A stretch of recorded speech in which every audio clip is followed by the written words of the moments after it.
New Hampshire's presidential primary filing period opens with candidates critical of Biden and Trump CONCORD, NHAP, in a ritual unruffled by either a changing of the guard or changes to the nominating calendar elsewhere.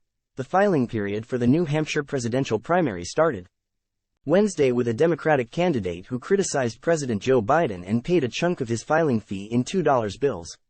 For the first time in more than 4 decades, candidates are filing paperwork with a new Secretary of State thanks to the retirement last year of longtime elections chief Bill Gardner.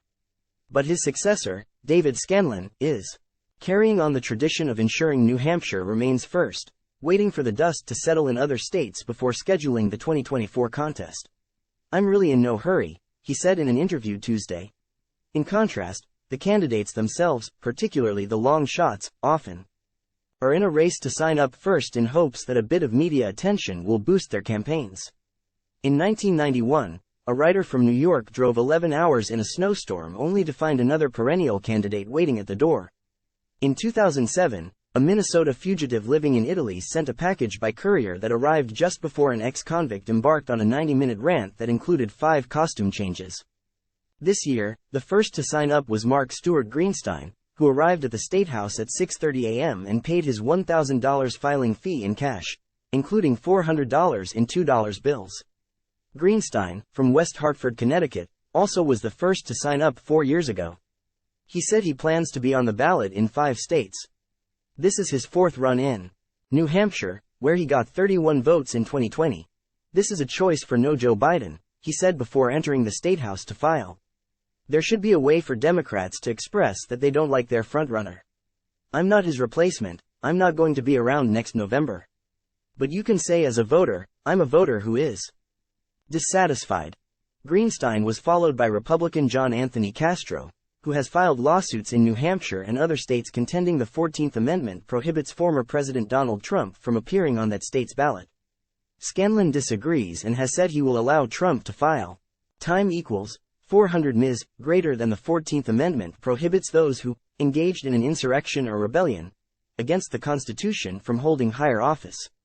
It has been used only a couple of times since Congress rescinded the measure's ban on former Confederates in 1872, but it received renewed attention after the January 6, 2021, attack on the U.S. Capitol by Trump supporters who were seeking to halt certification of the 2020 election results to keep Biden out of the White House after he defeated Trump. Trump says he did nothing wrong. Castro, from Texas, said he is unlikely to campaign beyond signing up.